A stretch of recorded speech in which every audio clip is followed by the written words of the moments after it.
Good afternoon, everyone. We are Group 6. The paper we're presenting is Evaluating Object Hallucination in Large Vision Language Models. Here's our outline. We will talk about the introduction, then introduce what is hallucination, talk about polling-based object problem evaluation, POPE, the new metric presented in the paper, then caption hallucination assessment with image relevance, CHEER, the popular old matrix, and lastly, go through the limitations. Again, with our introduction, we all know that large language models suffer from hallucination. I mean, we all have experience where ChatGPT gives incorrect information. Vision language pre-trained models also suffer from hallucination, as we can see from previous week's presentation, where accuracy of caption is one of the most important metric. Now, the thing is, we have large vision language models, as here, an example is Instruct Blip. Those large vision language models are composed by LLM and VLPMs. We would like to see how does object hallucination impact them. Now, before going through the actual evaluation, we would like to give a formal definition of hallucination because we will keep talking about the word hallucination all the time. What is hallucination? The first example, which is from an early version of ChatGPT, the question is, which one is heavier, a kilo of water or a kilo of air? The ChatGPT actually answered the incorrect answer by saying the water is heavier than the air. And another example is from Blip 2, where we asked the model, what's the name of the store? It answers a gas station. Now, the NLP field, natural language field, processing field, define hallucination as the generated content that is non-central or unfaithful to the provided source content. But we do believe there's one important missing point. And the word hallucination is in fact borrowed from the psychiatric field, where they define it as perception-like experience with the clarity and impact of a true perception, but without the external simulation of the relevant sensory organ. They imply that the brain cannot tell the difference between a real experience versus a hallucinated one. And similarly for the model, this is why hallucination is such a big problem, because it's really hard to solve inside. Moving to the types of hallucination. As you already see from the two previous examples, there seems to be two major types of hallucination, where the first type is from ChatGPT. The large language models tend to hallucinate unintended text. In this example, the ChatGPT gives the incorrect date and the title of the article. And another type is when we have an image and we ask the vision language pre-trained models to give a caption. As we can see, it successfully find a table, broccoli, carrots, a bowl with vegetables. However, the objects highlighted in red, the meatball, the bottle, and so on, are not shown in the image, given image, which states that VLPM turns to hallucinate another type of hallucination. It turns to hallucinate non-existing objects, namely object hallucination, and which is the type we are going to evaluate today. Now, why does object hallucination happen? One important reason we can think of is the unbalanced object distribution. Here we have four instruction-tuned vision language models, Mini GPT-4, Lava, Multimodal GPT, and Plug-out. One common thing about them is their instruction fine-tuned dataset are built on top of the MS COCO dataset. And we find the top 10 most current objects from the MS COCO dataset from left to right: person, dining table, chair, car, and so on. And we also count the number of hallucination types for each of the four models. As we can see, there's a trend that decreases from the most popular objects in MS COCO dataset. And the models turns to hallucinate less when these objects are less popular. in the MS COCO dataset, which conclude that the unbalanced object distribution from the MS COCO dataset is one of the important reasons. Now, another reason could be the frequently co-occurring object groups. What does that mean is when we are collecting images from a dataset, let's say a laptop, then most likely in those images, there will be a keyboard, a mouse. This is what co-occurring object means. We also collect all the co-occurring objects of dining table in the MS COCO dataset. And here are the top 10 most frequently co-occurring objects. And we still can see a similar trend where the most popular co-occurring objects turns to hallucinated more. Now, for a further examination, we will introduce this two metric with the top K hit ratio. First metric, HRA, which counts out of all the hallucinated objects, how many of them are from the top K popular objects from the MS COCO dataset. Additionally, we have HRC, which takes an object as input. Similarly, for every image, out of all the hallucinated objects, how many of them are the most top K co-occurring objects of O? And here's our result. As we can see that nearly half of the hallucinated objects of all four models are coming from the frequently apparent objects. In addition, more than half of the objects containing dining table objects are actually hallucinated objects are actually coming from the frequently co-occurring objects of dining table. And as we increase K, the trend continues to increase. Now, do we have better metrics to measure the object hallucination? With that, I'll pass to my group mate. Hello, everyone. So I'm going to be introducing a robust method for evaluating object hallucination in large vision language models, POE. Now, before I jump into the details of POE, I'm at first going to highlight the motivations of developing this method.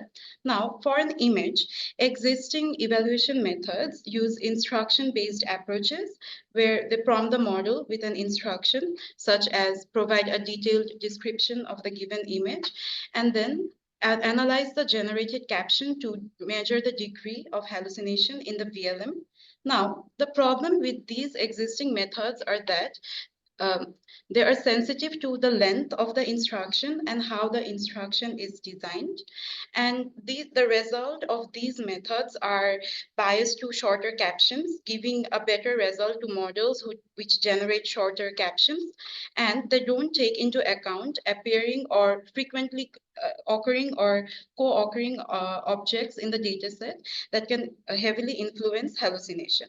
Now, taking into account all these challenges, I introduced POE, a polling-based object probing evaluation method for evaluating object hallucination in VLM. So POE formulates the task of object hallucination as a binary classification task, where for each image, it forms a pair of question and answer, where the answer is either yes or no. And it forms these questions under three settings: the random setting, popular setting, and adversarial setting. Now I'm going to go through the pipeline of how POP works. Now, for an image, we at first obtain the annotations. If the dataset is an annotated one, we obtain it through human annotation. But if it is not, then we can obtain it through automatic segmentation tools such as SIM to obtain the ground truth objects. From the ground truth objects, we perform the negative sampling to obtain the non-existent objects that are not present in the given image. And from these two sets of objects, we form our polling questions. So the ground truth objects are used to form the yes answering polling questions, and the non-existent objects are used to form the no answering question. Now, we have seen that POP can be used on both annotated and unannotated datasets. So automatic segmentation tools like SEAM make that possible to be used on unannotated datasets. So SEAM is a promptable and interactive segmentation model that can segment everything everywhere all at once in an image using multimodal inputs.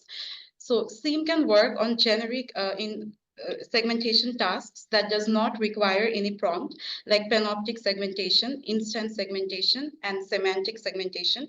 It can take in visual prompts, such as a point, a box, or a scribble, and produce the corresponding segmentations. It can also take in other forms of inputs, such as a text prompt, like the person in the blue, or a referential prompt, or a composition of text and visual prompts to form the corresponding segmentations in the image. Now, Pope uses panoptic segmentation to obtain the annotations for the images. Panoptic segmentation is a combination of Panoptic segmentation is a combination of both instant segmentation, which identifies individual objects in the image, and semantic segmentation, which assigns labels to each pixel in the image. Now I'm going to be moving on to the three types of sampling strategy that Pope uses.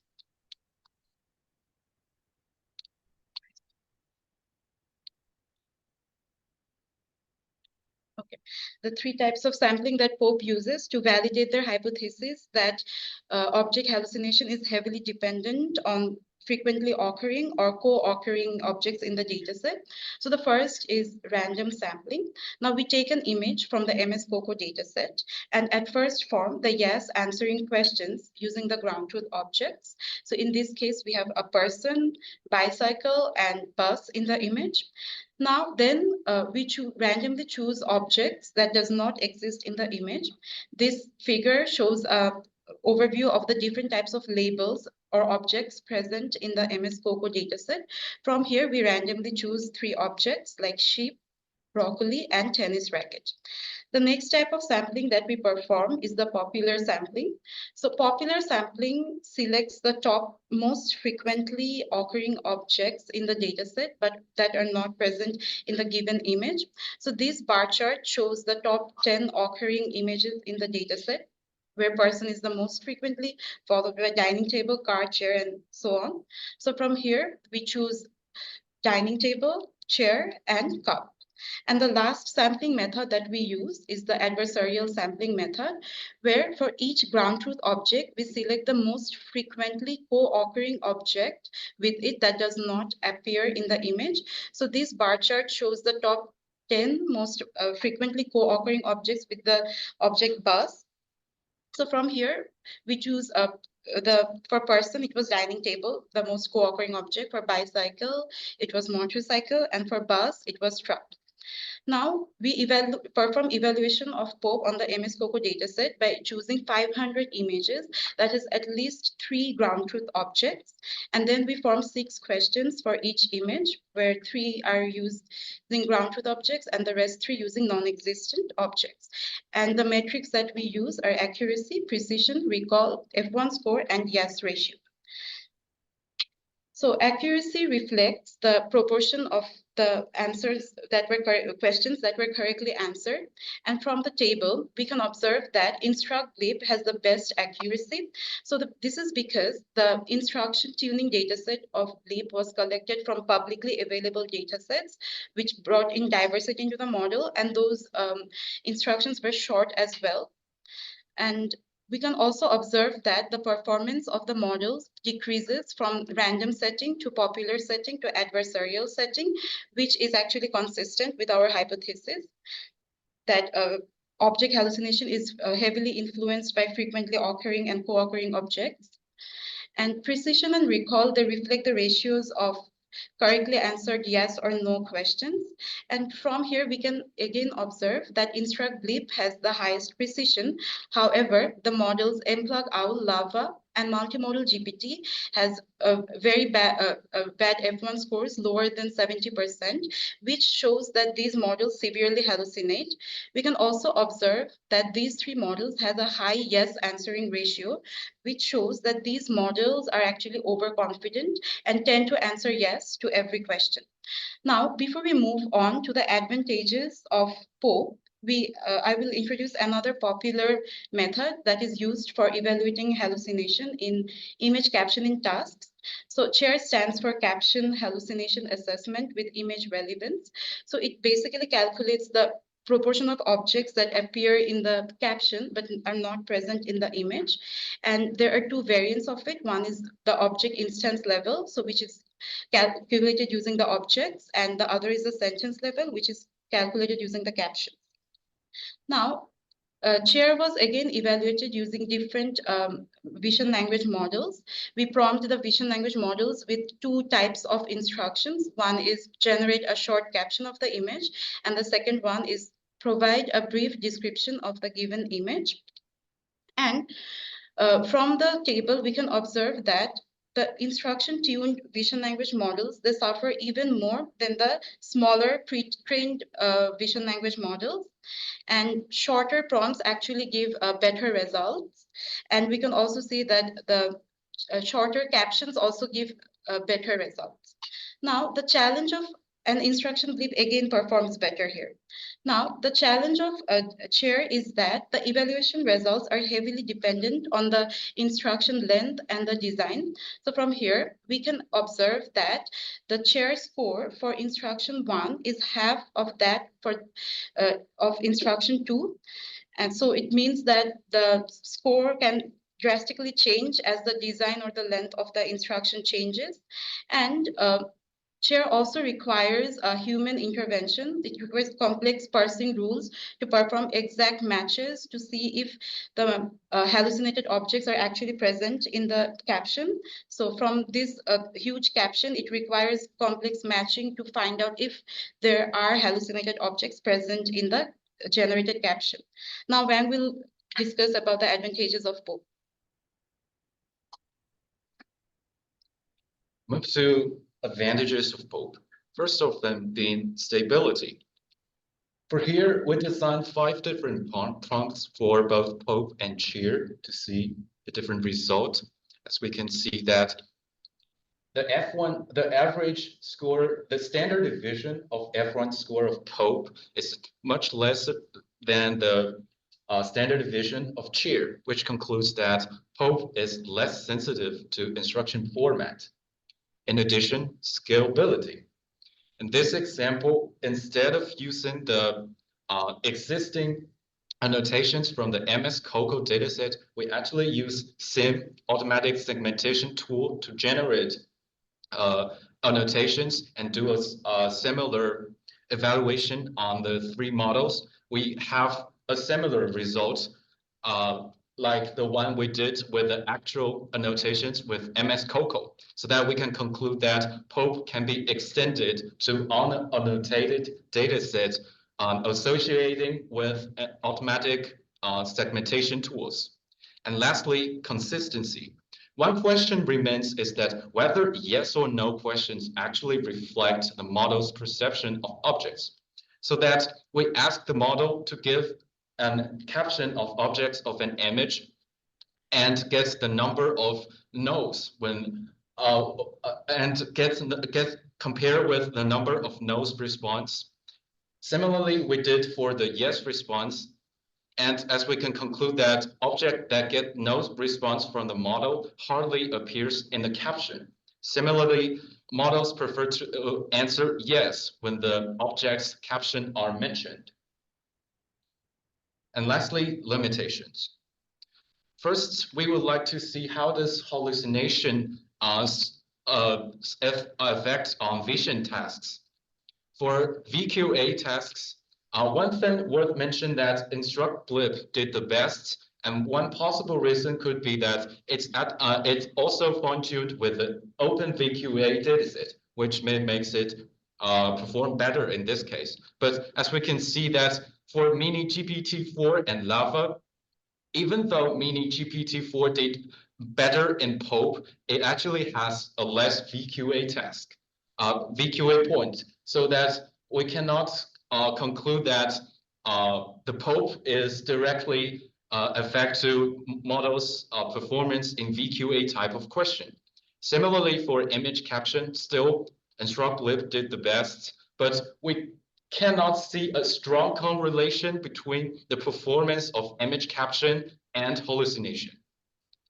Next, limited computation resources causes the author of the paper only did a partial evaluation on the validation dataset, which may affect to the results due to the data distribution.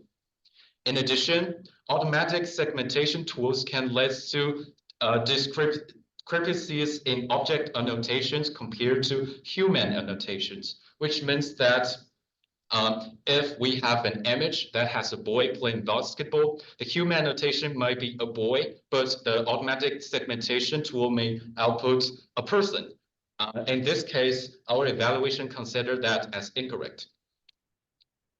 In addition, post-matching-based approach of LVLM response determinations might result in accuracy when LVLMs fail to explicitly include predefined keywords, meaning Pope asks the model to answer with yes or no. But for a question, if asked whether is there a boy in the image, the model may, instead of explicitly answer yes, it will say a boy is in the image, which is also considered incorrect in the evaluation. And lastly, only a small number of LVLMs have been tested with Pope.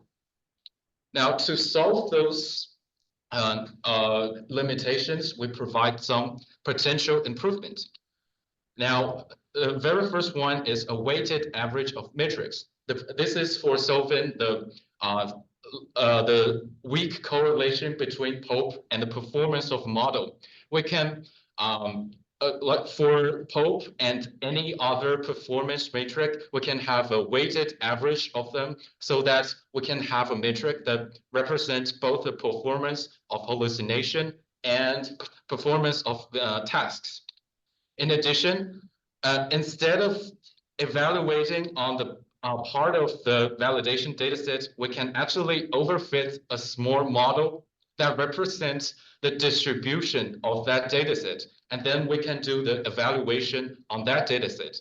In simple terms, since the evaluation requires for both for Pope and Cheer require humans to measure it, and do the evaluation is actually cost more than overfitting a model. So that in this case, we have an overfitted model that represents the distribution of the dataset is actually better than the authored approach where they only do part of the validation dataset. Then we can leverage task-based segmentation models for evaluation so that the divergence occurs less. In the evaluation of the authors, they use SIM as the automatic segmentation model, which is a universal model. However, in some special cases, we can have some expert segmentation models for specific data sets so that the segmentation annotation can do better. Then, taking inspiration from the PG video llama paper, instead of explicitly yes or no question answering, we can make a metric flexible by evaluating on top K evaluations. And lastly, to solve the less model are trained with Pope, we can create an arena or a leaderboard where people can compare their models with Pope and share with others. And that concludes our presentation. Thank you.